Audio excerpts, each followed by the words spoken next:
Logical operators में सबसे पहले हम लोग नेगेशन को देखेंगे, ठीक है। नेगेशन का क्या काम होता है, इसका बेसिक वर्क रहेगा चीज़ों को नेगेटिव बनाना, ठीक है। ऐसे देखो, अगर मान लो मेरे पास कोई प्रपोजिशन इस तरह से दिया गया, लेट पी बी ए प्रपोजिशन, ध्यान रखना है कि स्टेटमेंट या प्रपोजिशन उसको होना पड़ेगा, जो कंडीशन बताए थे कि प्रपोजिशन होने के लिए जो हम लोग का सेंटेंस रहेगा उसका आंसर ट्रू या फिर फॉल्स में ही मिलना चाहिए, ठीक है। उसके अलावा उसमें कोई कमांड ऑपरेटर नहीं आना चाहिए या इंट्रोगेटिव सेंटेंस नहीं बनना चाहिए। फिर उसी तरह से कोई ऐसा सेंटेंस ना हो जाए जिसमें एम्बिग्यूटी आ जाए, तो उस तरह का सेंटेंस नहीं रहता था, तो उसको हम लोग प्रिपोजिशन कहते थे।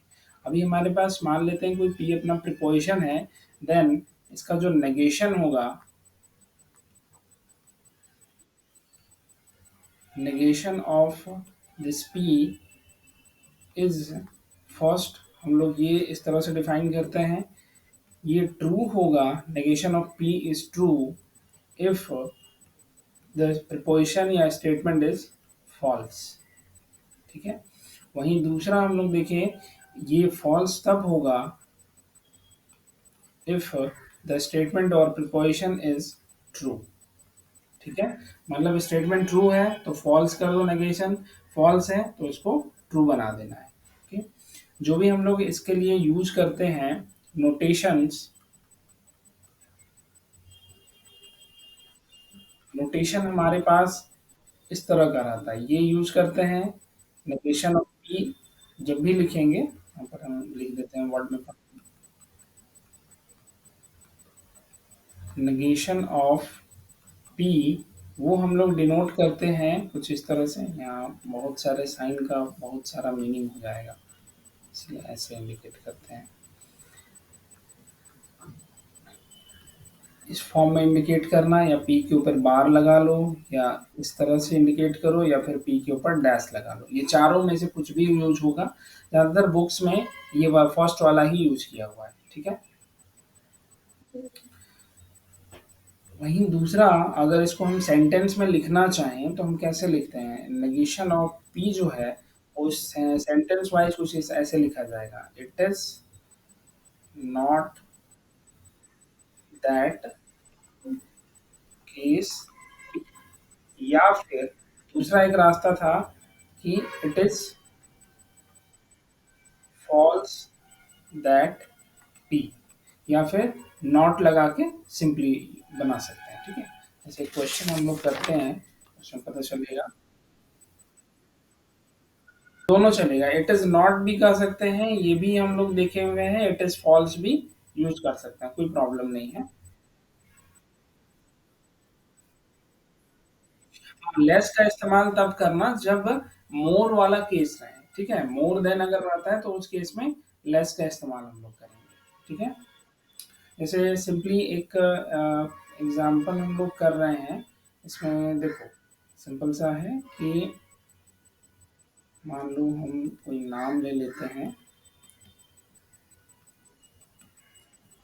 राम हैज थ्री, चाहे नंबर मत रखो अभी, Ram has a MP3 player, ठीक है। तुमको जब भी दिया जाएगा तो कुछ इस फॉर्म में लिख के मिलेगा, जो भी हम लोग स्टेटमेंट या प्रपोजिशन यूज करते हैं उसको डिनोट करने के लिए स्मॉल पी क्यू आर इस तरह का यूज करेंगे, और ये दो कॉलन का सिंबल रहेगा और आगे में एक स्टेटमेंट रहेगा। फिर इसी तरह से हम लोग जब नेगेशन ऑफ पी लिखेंगे तो वहां पर भी फिर बिल्कुल ऐसे ही करना है, इसका साइन देंगे नेगेशन ऑफ पी का स्टेटमेंट, फिर सेमी ये कॉलन, और उसके बाद इसका जो नेगेटिव वैल्यू आएगा उसको लिख लेना है। तो क्या होगा, Ram has not a MP3 player, ठीक है, यही हो सकता है। देखो, ये अपना जो भी स्टेटमेंट था उसका नेगेटिव क्या आएगा, नॉट लगा देने से बन जाता है, या फिर दूसरा रास्ता था कि क्या बोलते हैं, इट इज नॉट, ये इस तरह से, इट इज फॉल्स दैट, में जो पी वाला स्टेटमेंट है उसको वहां पर लिख दो, ठीक है, इस तरीके से। और इसी तरह से मैथमेटिकली अगर हम देखना चाहें, एक मैथमेटिकल वाला हम बताते हैं, सपोज दैट ये वाला एग्जांपल लेके देखो, p हमने लिख रखा है 2 + 3 = 5, ठीक है। नेगेशन ऑफ पी अगर यूज करेंगे तो वो क्या बनेगा, 2 + 3 नॉट इक्वल टू 5 हो जाता है, ठीक है। एक एग्जाम्पल तुम लोग करो, हम पी यहाँ पर लिख दे रहे हैं। Suppose that Sita and Gita are friends, ये दिया हुआ है। तो नेगेशन ऑफ पी क्या बनेगा इसका,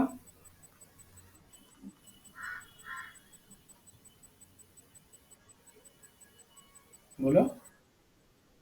हाँ बिल्कुल, सीता, हाँ वो लिख सकते हैं, Sita and Gita are not friends. या फिर दूसरा है कि ये लिख लो, is false that Sita and Gita are friends.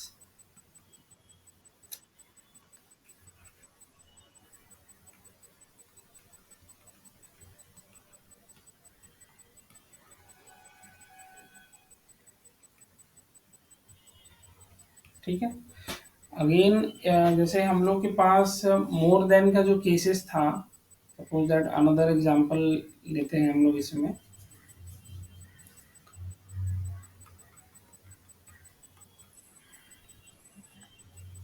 There are, अच्छा ये लिखो,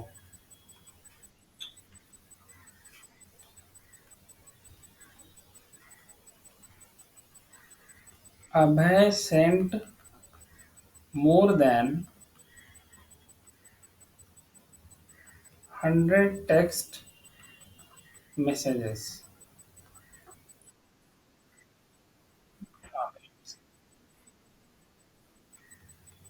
हाँ हाँ, वो भी लिख सकते हैं, ठीक है। तो हम लोग जो इसको लिख लेते हैं, Abhay sent less than 100 text messages,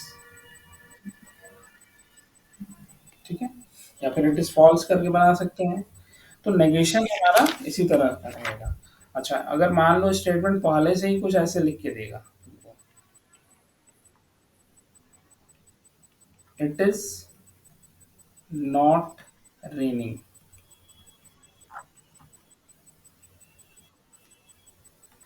इसका नेगेशन क्या आ जाएगा,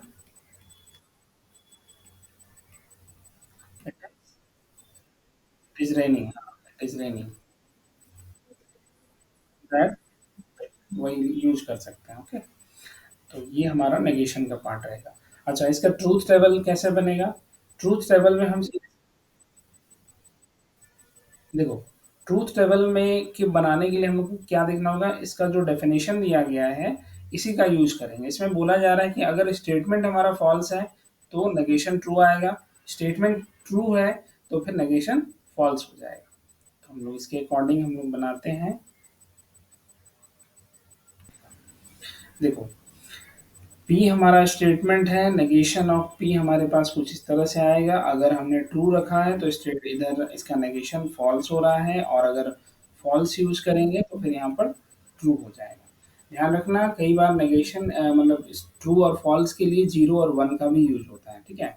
फॉर ट्रू 1 यूज किया जाएगा, फॉर फॉल्स 0 यूज किया जाता है। तो कोई दिक्कत नहीं होना चाहिए, दोनों में से कोई भी चीज रहेगा। तो हम लोग जो नोटेशन यूज करेंगे वो ट्रू फॉल्स टीएफ का ही यूज करना है हम लोगों को ट्रूथ टेबल बनाते हैं।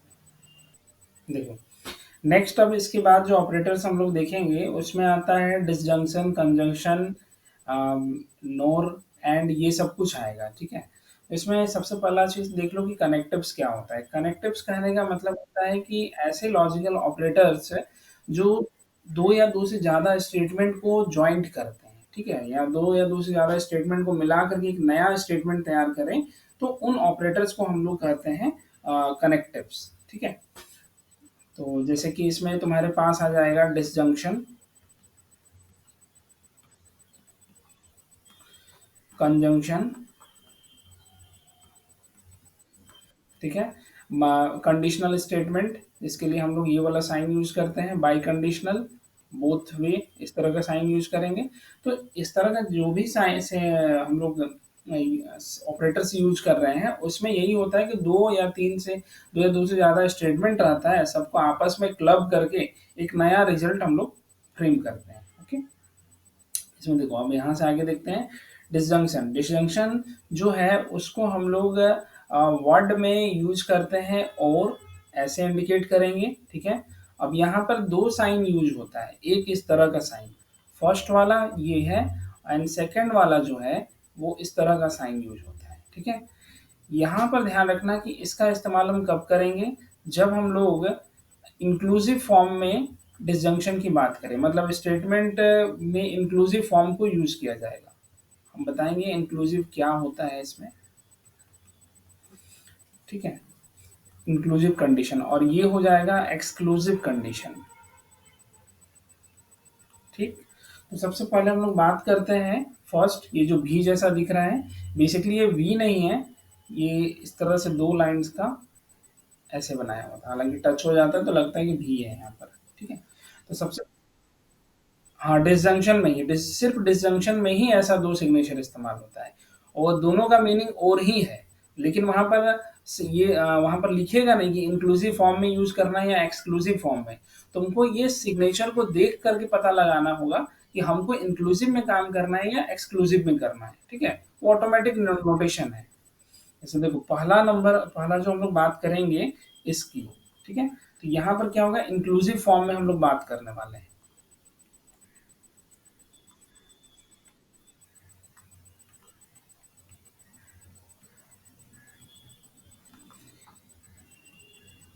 तो इंक्लूसिव फॉर्म में बेसिकली क्या होता है कि दो स्टेटमेंट हमारे पास तो ऐसे ही रहने, क्योंकि डिसजंक्शन की बात हो रही है तो ऑब्वियस बात है कि दो स्टेटमेंट कम से कम रहेगा वहां पर।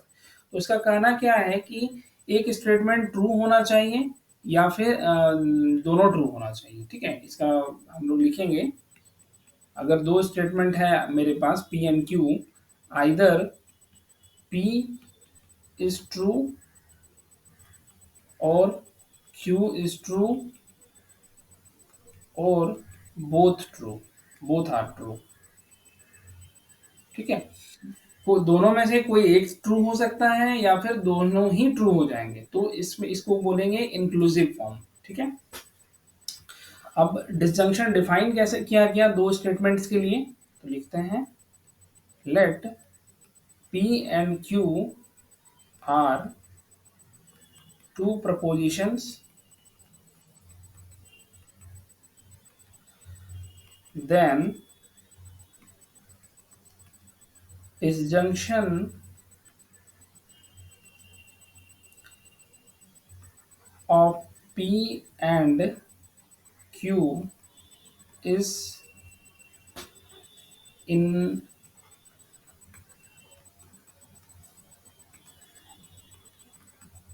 inclusive form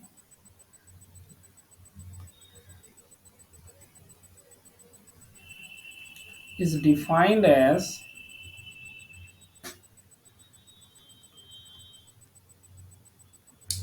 denoted लिख लो,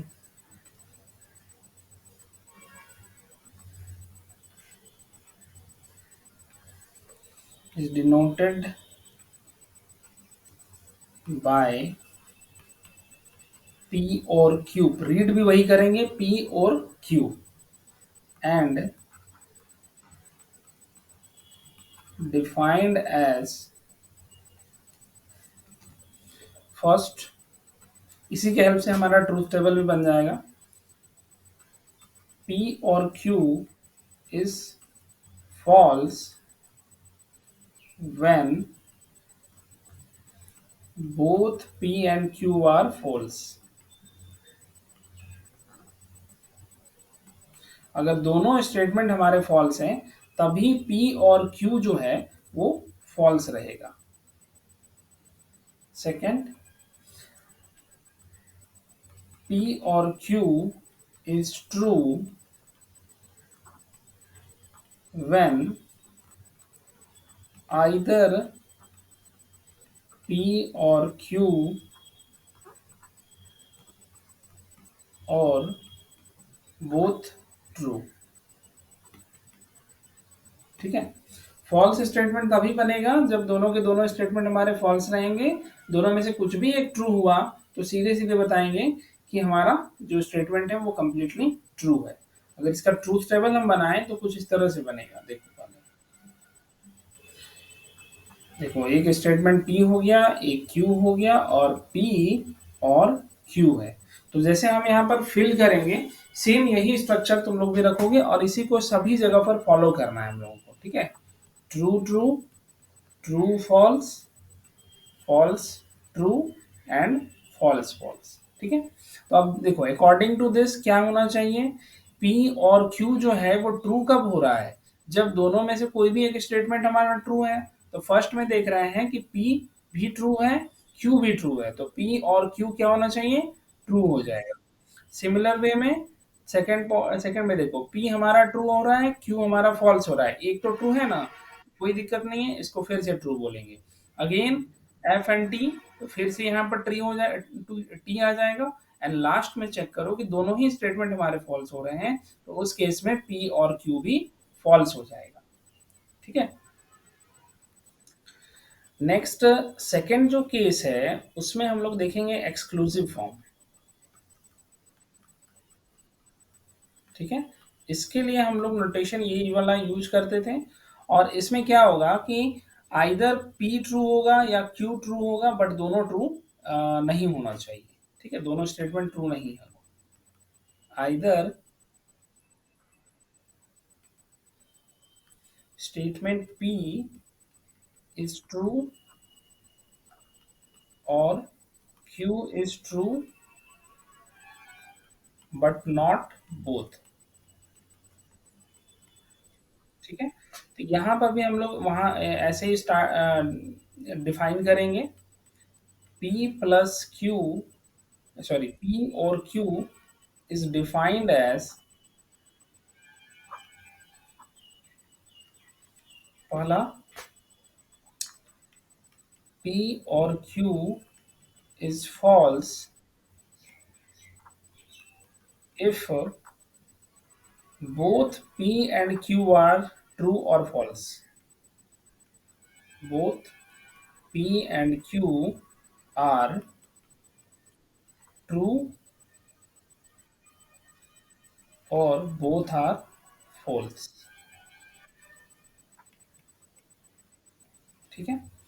सेकंड देखना क्या होगा कि P और Q is true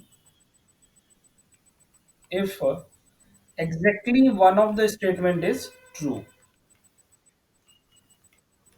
exactly one of the statement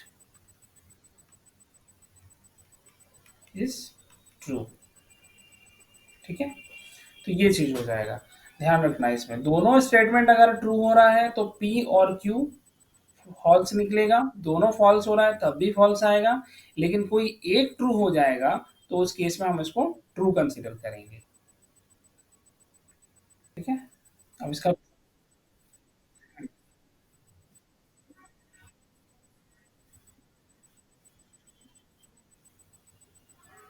हाँ हाँ ये फर्स्ट वाला है। जैसे P भी ट्रू स्टेटमेंट है, Q भी ट्रू स्टेटमेंट है। अगर तुमको ये एक्सक्लूसिव फॉर्म में ऐसे पूछ रहा है P प्लस P और Q, तो उस केस में डायरेक्ट हमारा रिजल्ट आएगा फॉल्स, ओके। जैसे देखो हम इसका टेबल तैयार करते हैं तो समझ में आ जाएगा ये।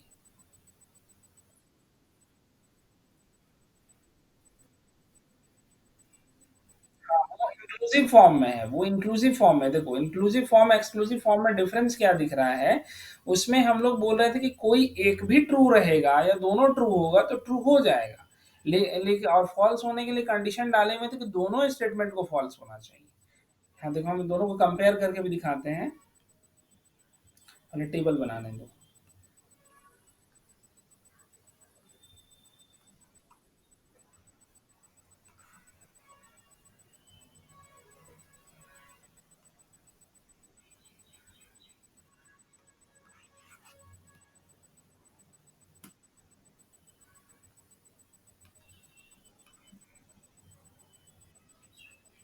देखना दोनों ही टेबल को एक साथ कंपेयर करते हैं हम लोग। P Q, P or Q है, P Q, P or Q है, ठीक है। इस वाले के केस में हम लोग true true true false false true and false false रखे हुए थे। तो हम लोग पढ़े थे क्या कि इस केस में इंक्लूसिव फॉर्म में दो कुछ भी ट्रू रहेगा तो ट्रू है, कोई दिक्कत नहीं है। तो ट्रू ट्रू ट्रू बन गया, ट्रू फॉल्स फिर से ट्रू बन रहा था, फॉल्स ट्रू ट्रू बन रहा था, फॉल्स फॉल्स के केस में फॉल्स आया था। जबकि यहाँ पर अगर वही चीज करेंगे तो देखना, true true false false true false false. इसका कहना है कि दोनों स्टेटमेंट ही अगर ट्रू है तो हमारा फॉल्स निकलेगा, कोई एक इंडिविजुअली ट्रू हो रहा है तो ट्रू हो जाएगा। देखो पी ट्रू है क्यू फॉल्स है तो ये ट्रू बन रहा है, फिर पी फॉल्स है क्यू ट्रू है तो फिर फॉल्स ये ट्रू बनेगा, और दोनों स्टेटमेंट जब फॉल्स रहेगा तो फिर से ये फॉल्स ही आने वाला है। ये हो गया हमारा इंक्लूसिव फॉर्म, और ये एक्सक्लूसिव बन रहा था, ठीक है। दोनों का डिफरेंस समझ में आया। अब नेक्स्ट यहाँ से हम लोग को अगर कोई दो स्टेटमेंट दिया जाता है तो हम उसको लिखेंगे कैसे, उसका पी और क्यू आएगा कैसे। जैसे देखो एक क्वेश्चन हम लोग लिख रहे हैं यहाँ से, एग्जाम्पल मान लेते हैं कि पी हमारे पास कोई स्टेटमेंट ऐसे दिया गया है, स्लीपिंग इज प्लीजेंट, ठीक है। और क्यू जो है वो एक स्टेटमेंट हम दे रहे हैं, आई एम स्ट्रॉन्ग। तो जब हमको पूछा जाएगा कि P और Q या P और Q जिस फॉर्म में भी लिखा हुआ मिले तो हम लोग को सिंपली ऐसे लिखना है, बीच में दोनों सेंटेंस के बीच में और लगा दो, या जैसे भी कंपाउंड कर सकते हो, sleeping is pleasant and I am strong. और सॉरी और लगेगा, एक मिनट, एंड नहीं आएगा, और का इस्तेमाल होता है ना, और आई एम स्ट्रॉन्ग, इस तरह से लिख लेंगे। एक दूसरा एग्जांपल देखो, पी सपोज करो हम लिख रहे हैं ice is cold, Q statement दिया गया है तुमको ब्लड इज ग्रीन। स्टेटमेंट कुछ भी देगा, ट्रू फॉल्स कुछ भी हो सकता है, ठीक है। तो उससे घबराना नहीं है कि ब्लड हमारा ग्रीन होता है, ब्लड रेड है। लिखेंगे आइस इज कॉल्ड और ब्लड इज ग्रीन, ठीक है। तो ये हो जाएगा। देखो अभी हम लोगों को क्या रहेगा कि दो स्टेटमेंट तुम लोग को दिया जाएगा और उसमें सीधे सीधे पूछा जाएगा कि कंजंक्शन का यूज कर रहे हैं, नहीं डिसजंक्शन का यूज करना है और ट्रूथ वैल्यू फाइंड करना है, ठीक है। तो तरीका वही रहेगा, दोनों दोनों स्टेटमेंट में देख लेना है कि कौन सा वाला ट्रू है कौन सा वाला फॉल्स है, उसके अकॉर्डिंग फाइनल आउटपुट हमारा आएगा, ठीक है। पहला लिख रहे हैं 2+3 = 5, और हम यही यूज करेंगे, ठीक है। अभी 4+5 = 9, इस साइड में ट्रूथ वैल्यू लिखना है, ट्रू होगा तो ट्रू लिखेंगे, फॉल्स होगा तो फॉल्स लिखेंगे। इसी में पहले इसको कर लो, एक एक कर लो। दूसरा 3+4 = 8 और 3+5 = 7। थर्ड 2+5 = 8 और 4+5 = 9।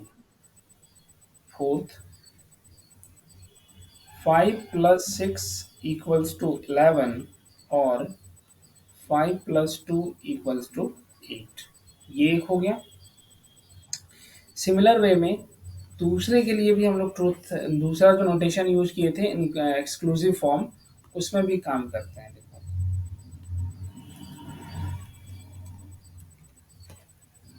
उसमें सिंपली यहाँ पर हम बस नोटेशन चेंज कर देंगे, प्लस प्लस इस तरह से, ठीक है। तो चलो अब ट्रूथ वैल्यू बताओ। दोनों स्टेटमेंट को देखना है, एक भी ट्रू हुआ तो इधर ट्रूथ वैल्यू हमारा ट्रू बनने वाला है। ठीक है, तो पहला नंबर, हाँ, 2 + 3 = 5, इट्स अ ट्रू स्टेटमेंट। 4 + 5 = 9, ये भी ट्रू स्टेटमेंट है। तो फाइनल ट्रूथ वैल्यू क्या आएगा? ट्रू। फिर इसी तरह से नेक्स्ट करो, 3 + 4 = 7 होता है, लेकिन यहाँ 8 दिया है, इट मीन ये फॉल्स स्टेटमेंट है। नेक्स्ट, 3 + 5 = दिया हुआ है 7, लेकिन ये भी फॉल्स स्टेटमेंट है, तो फाइनल आउटपुट फॉल्स हो जाएगा। सिमिलर वे में आगे का बताओ, 3 और 4। हम्म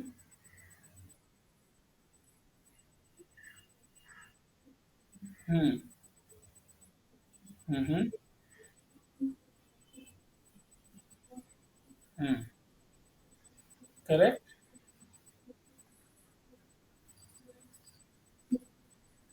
ये भी ट्रू होगा, करेक्ट, सही है। 5 + 6 = 11 तो हमारा ट्रू ही था, तो कोई दिक्कत नहीं है। अब इसमें देखो, यहाँ पर क्या गया है कि एक्सक्लूसिव फॉर्म में, तो हम लोग पढ़े थे क्या, कि एग्जैक्टली एक ही ट्रू होगा तभी ट्रू होगा, अदरवाइज ये कंप्लीट फॉल्स है। तो फर्स्ट स्टेटमेंट, 2 + 3 5 है, 4 + 5 9 है, दोनों स्टेटमेंट ट्रू है, तो फाइनल आउटपुट फॉल्स। फिर इसमें,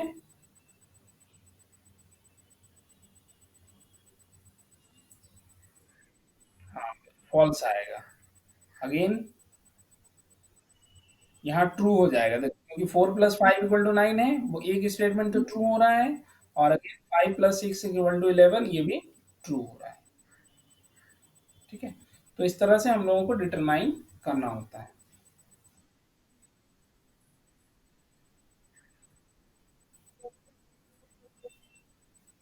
नहीं नहीं, कोई भी एक ट्रू, हाँ, उसके लिख तो वही रहे थे, कोई भी एक ट्रू होगा तो ट्रू ही होगा।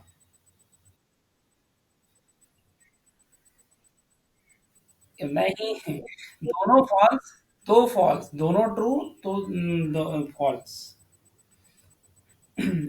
एक्सक्लूसिव में सिर्फ इतना, देखो, एक्सक्लूसिव में सिर्फ इतना याद रखना है कि दोनों स्टेटमेंट में से कोई एक भी ट्रू हुआ, कोई एक ट्रू होना चाहिए, एग्जैक्टली एक ट्रू होगा, तभी ट्रू होगा।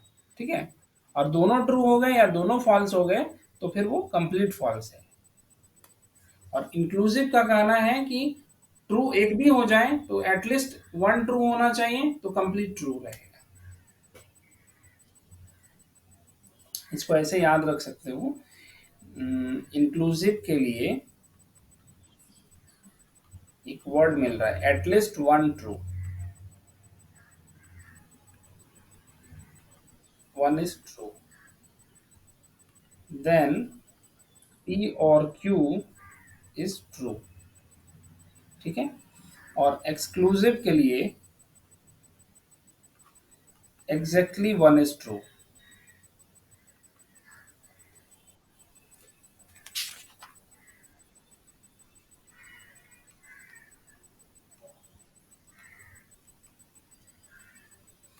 Then P or Q is true. ठीक है, ऐसे याद रखो, और इसके अलावा जो दूसरा जो भी केस आएगा वो सब फॉल्स हो जाएगा।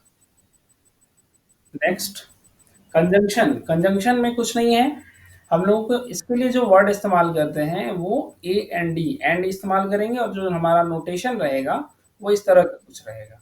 ठीक है, ये वाला। अब इसका डिफाइन क्या होता है, देखो, इसका कहना क्या है कि कंजंक्शन के केस में ट्रू होने के लिए जरूरी है कि दोनों ही स्टेटमेंट को ट्रू होना चाहिए, क्योंकि एंड का केस आ रहा है। अगर तुम लोग को सेट में भी याद होगा कि जब भी हम लोग इंटरसेक्शन या फिर एंड यूज करते थे, तो कॉमन एलिमेंट ही आता था। तो सेम फीचर यहाँ पर भी आ रहा है कि दोनों में से माने दोनों स्टेटमेंट अगर ट्रू होता है तभी ट्रू होगा, अदरवाइज ये कंप्लीट फॉल्स है। ठीक है, लिखते हैं हम लोग, late P and Q are two propositions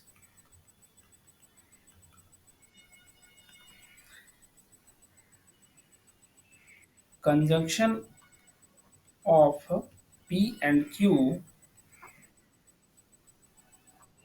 is denoted by P Q, इसको रीड हम लोग एंड ही करेंगे, P and Q, and defined by पहला P and Q is true both are true. Second, P and Q is false if one of the statement is false.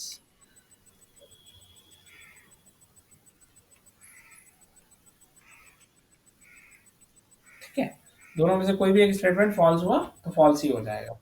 अब इसी के according इसका ट्रूथ टेबल भी तैयार कर लो।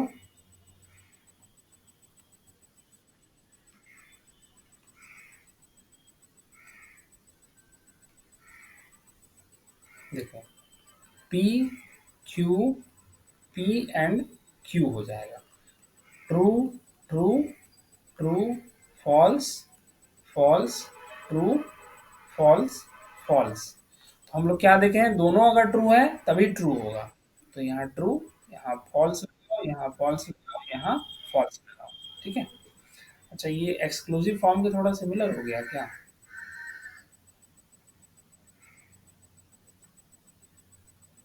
नहीं। ठीक। तो इस तरह से हम लोगों को काम करना है। ठीक है।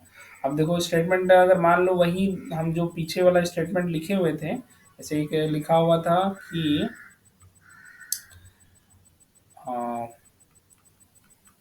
आइस इज कॉल्ड, ये पी था, और क्यू हमने लिखा हुआ था ब्लड इज ग्रीन। तो पी एंड क्यू हम लोग लिखेंगे ice is called and blood is green.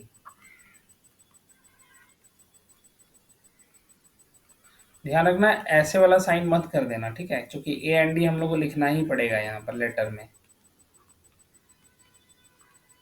Blood is green. ठीक है। एक दूसरा एग्जांपल हम दे रहे हैं, उसको करके देखो। P Ram is honest, honest man. Q statement दे रहे हैं रहीम इज ऑनेस्ट मैन। तो पी एंड क्यू क्या आएगा बताना।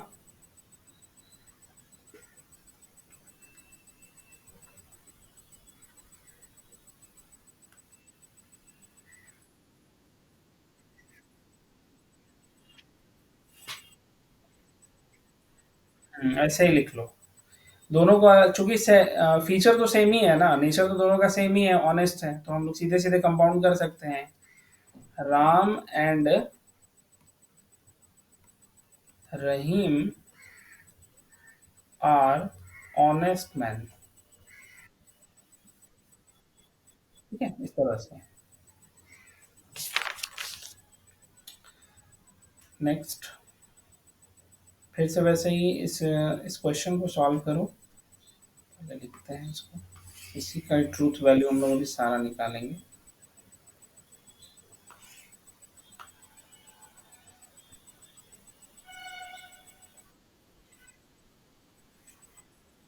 हाँ बस, नहीं नहीं, बस वैसे ही करना था। ट्रूथ वैल्यू क्या करेंगे, ध्यान भी मत करो। ट्रूथ वैल्यू इसका निकालना। वो एग्जाम्पल दे रहे थे, वो ऐसे अगर मान लो दो स्टेटमेंट तुमको ऐसे लिख के दिया जाता है, अब तुमको बोला जाएगा कि इंग्लिश लेटर में तुमको लिखना है। ठीक है। तो उसमें ऐसे ही होगा, तुम देखना रोजिन का बुक में वहां पर लिखा हुआ है कि आपको जो ये स्टेटमेंट देना है वो इंग्लिश अल्फाबेट में यूज करके देना है। एक एक में एक क्वेश्चन इस तरह का रहेगा जिसमें दो सेंटेंस दिया रहेगा, कंपाउंड करके नया सेंटेंस बनाओ, क्या बनेगा वो देखना है। दूसरा केस ऐसा रहेगा जिसमें कंपाउंड सेंटेंस तुमको दिया जाएगा, फिर उसमें तुमको चेक करना है कि तुम्हारा प्रपोजिशन क्या आ रहा है, यानी कि ये जो सिग्नेचर दिख रहे थे ना, पी एंड क्यू, ये चीज कैसा दिखेगा, पी एंड क्यू आएगा, पी और क्यू आएगा, पी इम्प्लाई क्यू आएगा, ये कुछ सारे जो भी नोटेशंस रहेंगे, ठीक है। तो अब इसमें देखो,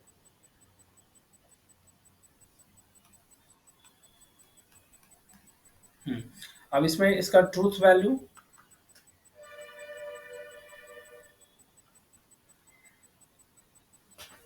चेक करो। दोनों में से दोनों स्टेटमेंट ट्रू तो ट्रू, अदरवाइज सब फॉल्स। पहला वाला पहला वाला ट्रू आएगा। दूसरा करेक्ट। Third correct.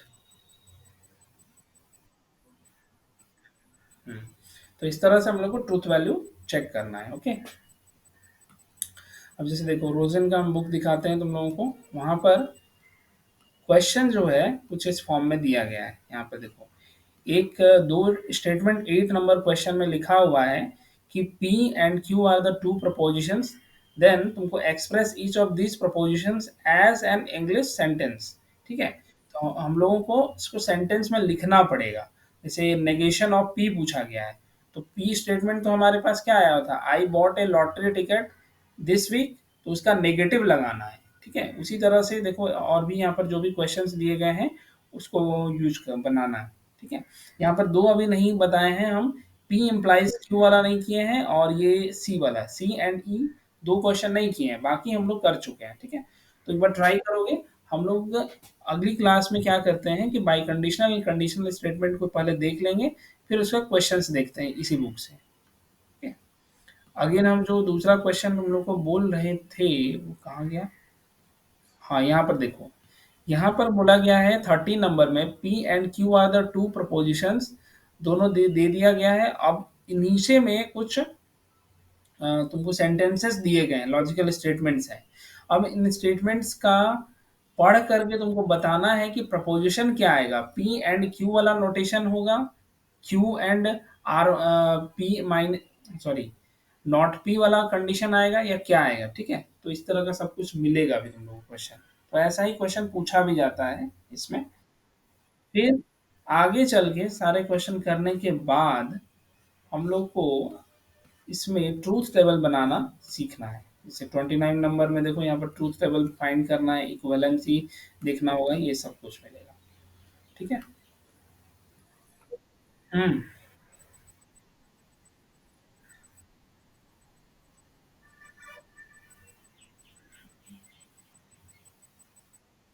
हम्म। क्या चीज? नहीं नहीं, उसमें और है, वहां और था, ओ आर, उसको एंड नहीं बोलेंगे, उसको और बोलेंगे, ये और है। देखो लिख के मिले, यहाँ हम भले वर्ड में लिख दिए the disjunction of P and Q, ये हम लिखे हैं, लेकिन इसको रीड किया जाता है और में। हाँ, हमेशा और में ही रहेगा। जब भी डिसजंक्शन का सेंटेंस बनाओ तो वहां पर और का इस्तेमाल करना है, कंजंक्शन का स्टेटमेंट बना रहे हैं तो वहां पर एंड का इस्तेमाल करना है, ठीक है। ओके, ठीक है, तो मिलते हैं नेक्स्ट क्लास में। बिल्कुल, नोट्स भेज देंगे।